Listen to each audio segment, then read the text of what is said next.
Right, welcome to the channel. BeatsbyLonza back in the building with a new video for you. So right now you can see on the screen that I have my Akai flowchart for the drum machines I have in my studio. So as you can see, I am planning to have the best of my machines leading with the Akai MPC 4000.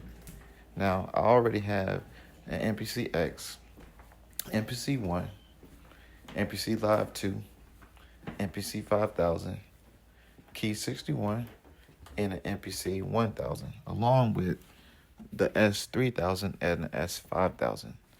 Those are the MPCs that I have in my studio. So those are actual hardware machines. And then I have all of the controllers that Akai has out for the MPCs. Now, as you can see in this video, this is the this is the touch. So the MPC touch is serving as an option in my studio for me to teach and to work in controller mode and work in the software. Now that is important because not at all times I always want to be on standalone. So now I'm able to use either the PC or the Mac on the software, and I can use, again, the touch, the MPC Studio Black, the MPC Studio Mark II, or the MPC Ren at any time in my studio. And as you can see, I did get the MPC Touch working with the screen operation and drivers, and it turned out to be an actual power cord. And then the new star of the studio, which is the MPC 1000, I never thought that this would be a machine that I'd have or want to have in my studio, but as I start to look around and look at what it offers, it is a great machine. And the inputs on it, when you're sampling into it, is actually incredible. I love the sound that's coming into that MPC 1000. It comes in clear, it comes in hot, it comes in perfectly. You don't have any problems with your input sources, and you can also plug it from USB to your computer, and it also has a freaking card. It has the old school compact card on it, and that compact card I think is a 1 gig or 1 terabyte card. So that works out for my studio. So as you can see, this is my second studio. This is a controller area where in my studio I only have the controllers on this station for this iMac that runs an older version of the iMac operating system. So no problems there with the operating system. So this video right here has one of the push that I have in my studio. It's either the push 2 or the push 3. I can't really tell which one it is from this angle, but the push is in the studio as an option to give me another perspective when I'm producing. I know this video is about MPCs, but I'll tell you, you should have something else in your studio that also pushes you and gets you out of the workflow that you are consistently in, so that you don't get bored, so that you don't get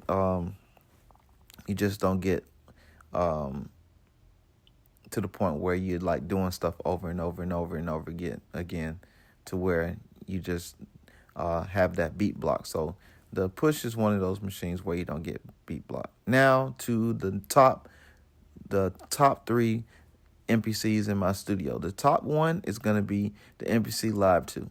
And the reason that I put it as the number 1 MPC is because it's portable, it's battery powered, it has a speaker, it also has a internal drive as well as two USB slots to add external hard drive, and it also has a USB slot where you can also plug in a hub or you can plug in a keyboard.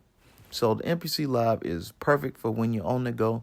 And if you're looking at having your first MPC and you're not sure which one you want to get, I would tell you I highly recommend the MPC Live 2.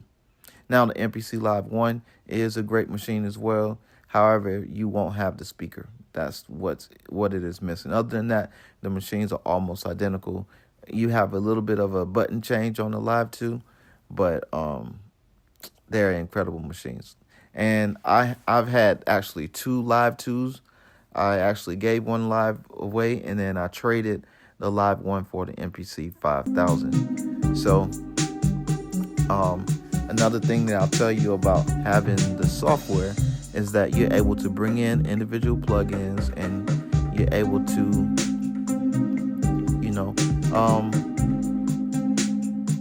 do a lot of other things that gets you out of just a standalone box. Now, I know this is machine, but again, like I said, the 5000, I traded my MPC Live 1, the second one that I had, I traded it for the MPC 5000 because it was one of those machines that I never had, and I thought that I'd need to have some experience working on some older machines.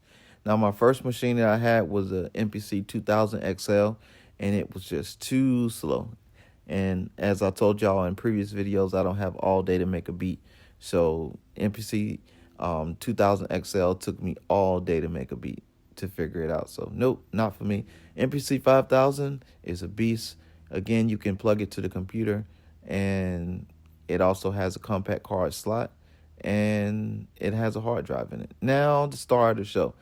This is my second MPC 1.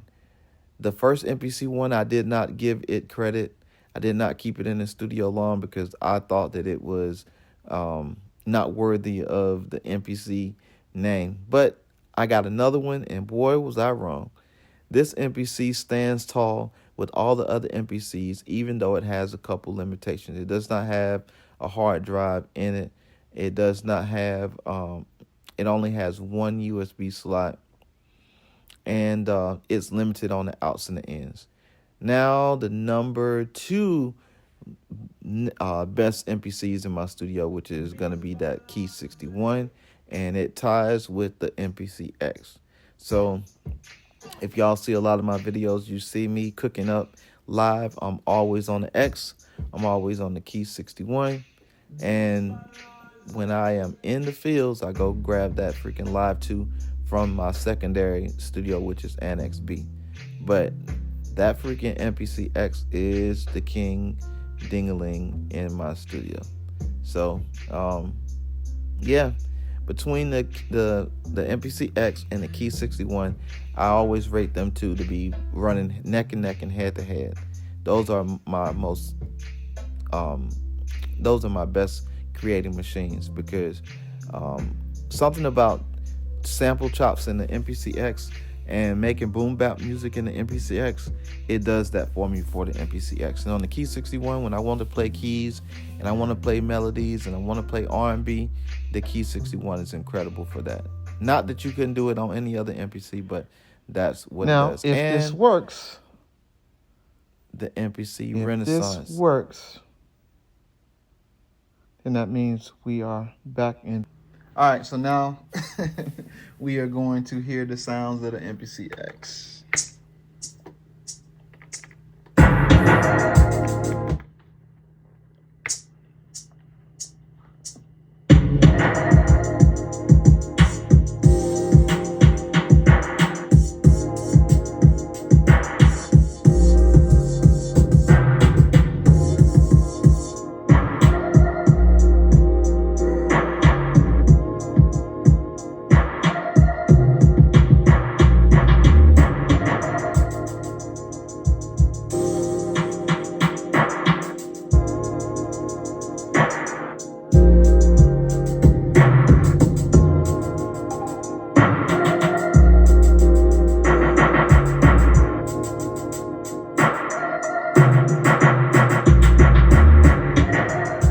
The X shakes the room. The X definitely. The X is over the one. Mm-hmm. So if I had to go in order, it's the X, Mm-hmm. the MPC 1, and then the Live. I agree. That hit. I agree. And now, as I told y'all earlier, putting the files into the Force, you cannot transfer the MPC files over to the Force yet. So we're unable to test the Force, but I think the Force would have something to say in this competition if we played that. So in the next video, we'll talk to y'all about what the Force sounds like whenever we get this project saved over into the Force. All right, so we'll check y'all out the next time. Peace.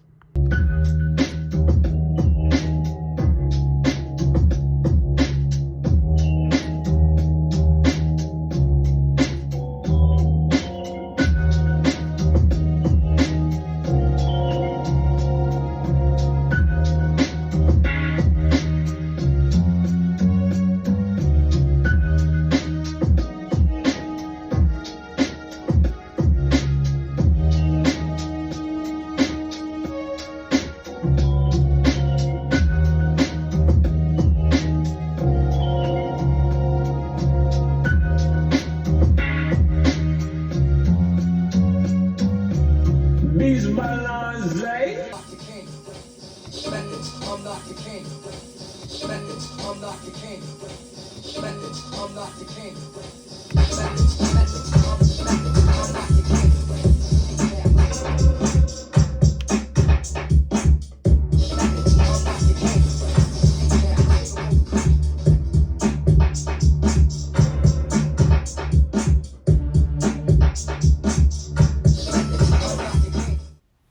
All right, so the Lo-Fi the Lo-Fi 12 XT is the latest drum machine that I brought into my studio, and I'm still figuring it out. So that beat that you just heard is like the second beat that I was able to make into this machine, because I was still trying to figure out how that joker works and how the workflow goes, because it is not an MPC, and it is one of those learning curves you got to figure out. So again, thank you for watching the video. If you haven't already done so, like, comment, and subscribe, and we'll check you out in the next video. This is BeatsbyLonza, and this is a small preview of my studio in 2025.